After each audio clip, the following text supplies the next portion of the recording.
हे guys, good morning, Radhe Radhe. तो आप सभी को मेरी तरफ से भाई दूज की बहुत बहुत शुभकामनाएं। तो मैं आ गई हूँ अभी किचन में और मैं बना रही हूँ यहाँ पे लड्डू गोपाल जी के लिए और गोवर्धन जी के लिए भोग। तो आज जो है ना जो छोले की सब्जी थी वो बन रही है। तो छोले बॉईल हो गए थे तो मैंने थोड़े से बॉईल करे छोले निकाल के उसकी सब्जी बनाई और मैंने कहा भगवान जी को भोग लगा दूंगी और उसके बाद फिर घर वालों के लिए बनाऊंगी बाद में। तो यहाँ पे मैं 2 पूड़ियाँ बना लूँगी और साइड में कर लूँगी। उसके बाद फिर मैं चलूँगी लड्डू गोपाल जी के तिलक करवाना है। और बाकी मेरे दोनों भाई आए हैं इस बार। भाई दूज पे थोड़ा कभी हो नहीं पाता, कभी शिवम आते हैं, कभी सचिन आता है, ऐसे करके आते थे। लेकिन इस बार ही है ना दोनों आ गए हैं तो बहुत अच्छा लग रहा था। और फिर मैंने लड्डू गोपाल जी का यहाँ पे सबसे पहले मैंने निष्ठू से करवाया, क्योंकि है ना मैं निष्ठू का भाई मानती हूँ, माधु बाशु को।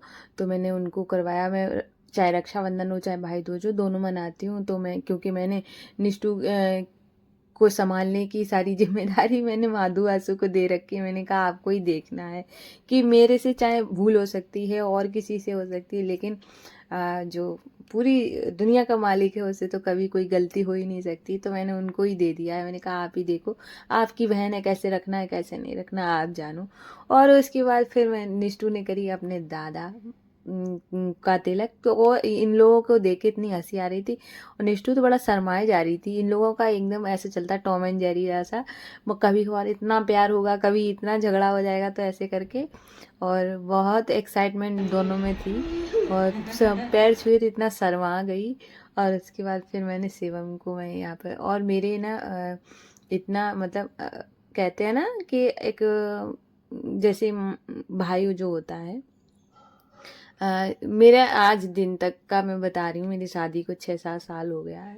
तो मैंने कभी भी ये नहीं देखा है कि मेरे मतलब भाई ने मेरा ध्यान ना रखा हो, मेरे से बात नहीं करी हो, या फिर मतलब ऐसा कुछ हुआ हो कि मुझे लगे कि हाँ मेरी शादी हो गई है। ऐसे बात नहीं, मतलब वही वाली फील आती है जो मेरी शादी से पहले थी।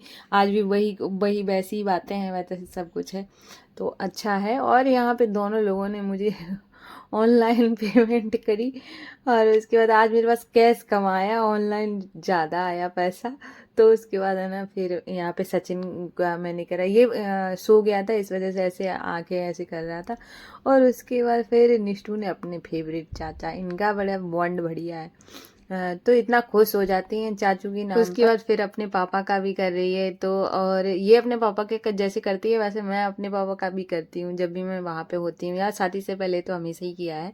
तो भाई दूज हो या रक्षाबंधन हो तो मैं अपने पापा का भी किया करती थी। मतलब मेरे शादी से पहले मैंने मतलब ऐसे पापा मुझसे एक मजाक करते थे। पापा बोलते थे कि तुम्हारा बस नहीं चलता, तुम चौराहे पे खड़ी हो जाओ और सब कुछ राह चलते लोगों से भाई बनाओ।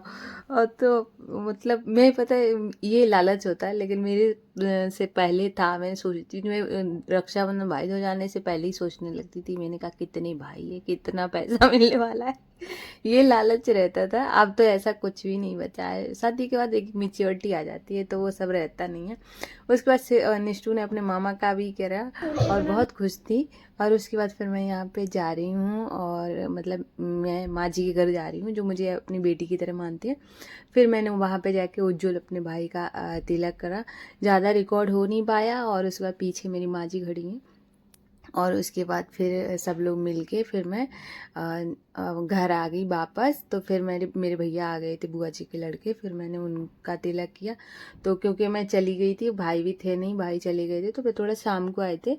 और उसके बाद फिर मैंने भाई और भाभी दोनों लोगों का करूँगी। और ऐसे जैसे कोई भी किसी भी मतलब आज जब से मेरी शादी हुई है तब से ऐसा कोई फेस्टिवल नहीं निकला होगा जब भैया आए ना हो और करवाया नहीं हो। चाहे कहीं भी चले गए हों, चाहे शाम तक आए, लेकिन मेरे से हमेशा रक्षाबंधन मनवाने या और भाई दूज मनाने ज़रूर आते हैं। तो ये मेरा आज का भाई दूज का व्लॉग है।